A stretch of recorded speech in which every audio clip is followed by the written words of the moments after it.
the business's job is to be a grenade. So you throw a grenade in the fucking TV room and 3 fucking little boys get fucking injured, and now they're fucking, it's like, oh my God, the WWE. Now they're 9, 10, and 12. They can't fucking drive, but they know that the fucking show's coming, so they're gonna grab the dad. Dad, take us to fucking wrestling. Okay, fuck. Well, I'm not gonna go alone and sit there, so I'll take my buddy with his 2 boys. Now you got 6 motherfuckers going. You think anybody out of those fucking 6 is going to sit there and go, I don't know, man. There's a lot of money. Everybody got fucking their t-shirts, sweatbands, but I just think the work rate was down. It's like, man, no. They just want to go to the show and see their guys, man. For me and Cass, they just wanted to do the YMCA. They just wanted Cass to go SAWFT, stop. The kids get to say it with us. And after that, dude, we had the can't teach that. Boom. It was a big mistake when they brought us to Raw, because in NXT, you'd been there, you saw the matches that we were having back then. We killed each other. It was a different brand. When you're on the Raw brand and you're on a live event, you're trying to get the fuck out of there. You know what I mean? And you're not trying to get hurt. You're just trying to make it to the next town. There's too much money on the line to take those risks we were taking in NXT. So, like fucking, for me and Cass, it was to the company's detriment. We had the easiest jobs in the company. Open the show, your match goes straight through. When you're done saying SAWFT soft, we jump you from behind. We're straight into the heat. When I tag in Cass, he goes straight through. Dude, we could have done that shit 3 sheets to the wind, bro. We were fucking out every night. We partied harder than anybody because we didn't have to do shit. And it was like, when we both became singles and I became a cruiserweight and shit, I had to start picking which hills I wanted to die on, you know? Oh, yeah. Enzo, could you tell us so could much. you tell us Dom, real quick about Microman? Your fight with Microman in MLW. I think that's one of your best stuff that you've done, like a lot on the indies and everything. Yeah, the promo material from that was the best promo material I put out on the internet that year. I think it was fucking ridiculous. I mean, that's pro wrestling, right? Isn't it? Like, Kev, like me versus a midget. Like that's a draw. That's what we're selling. That sold tickets, dog, and to make something out of it. And on my way out the door, that was how I left MLW. I knocked myself out and had what I perceived to be the biggest star in their company, Microman. He got the biggest pop out of anybody that they had. Stand on my chest and beat me 1, 2, 3. And that's a part of this business, right? If I'm going to rip on a disabled community and rip on them as hard as anybody has ever with short jokes, like I'm Enzo, bro. Like I brought the heat, dude, when I was ripping these midgets, right? I'm going to lay down for them too. I'm going to lay down for them. I'm going to give the disabled community a big one. Fucking, you beat me. You know what I mean? And to me, that's what this business is built on. To me, that was a marquee that worked. It sold seats. And this is another one I got from Moxley a long time ago. He said, don't let them use you, use them. It's like I was at MLW on my way out the door, and I got to have something to hang my hat on here.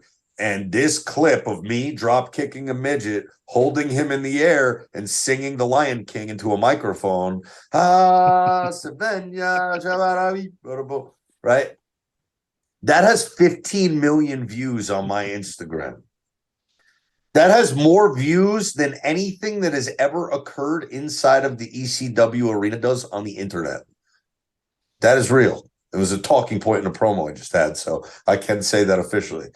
It was the other night. It was fuck Terry Funk. They showed the Terry Funk memorial. I was like, me versus Microman has more views than anything combined that Terry Funk ever did in this building, right? Well, that's the lesson right there, like Kev was saying, right? Show business. And that's the 8 seconds that I saw you drinking a fucking Budweiser. Early celebration, knowing full well you're going over in 8 seconds. Easiest night of work you ever had. You don't have to do shit. You go into the garden. But I remember that for the rest of my life, and I couldn't tell you a single other wrestler who wrestled on that card besides you and Backlund.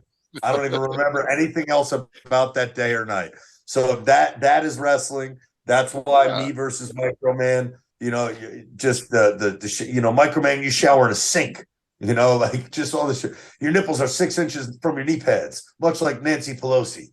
It's like I was just ripping this motherfucker to shreds.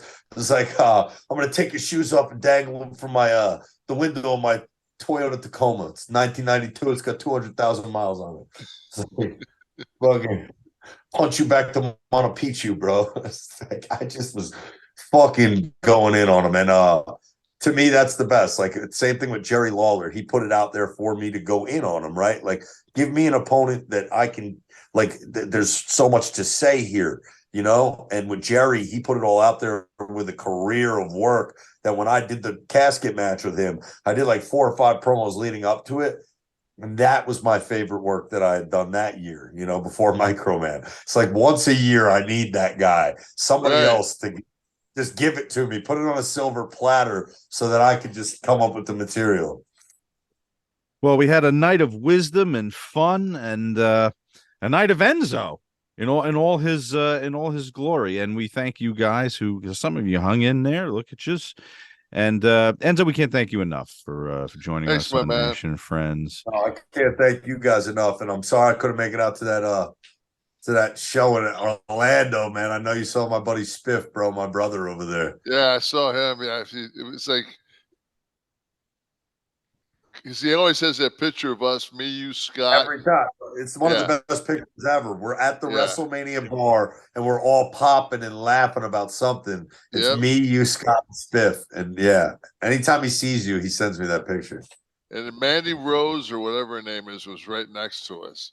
She was sitting right next to me, right here. Yeah, buddy. She hadn't been on TV yet. I looked at her and said, "What do you do?"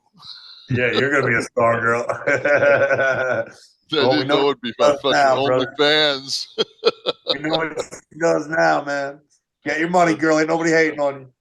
Hey, no doubt, man. And Enzo, maybe a couple of Irish Italian guys will grab some fresh mozzarella at Fiore's. What do you know about Deli Cuomo, bro? What do you know about Deli Cuomo? Deli Cuomo? Put you on, bro. Right past Rumba Cubana on the boulevard. On the boulevard, North Bergen, right by Pizza on your way to the park, the James J. Braddock Park, 80th Street. Yeah. All right, I'm going to check it out. Yeah, Cuomo has the best fresh mozzarella you'll ever have. Not better than Fiore's in Hoboken. Not better than Fiore's in Hoboken. I'm going on record right now. Well, all right, me and you are meeting up with. I'll have mine in hand. You have yours. We'll exchange balls and we'll figure it out.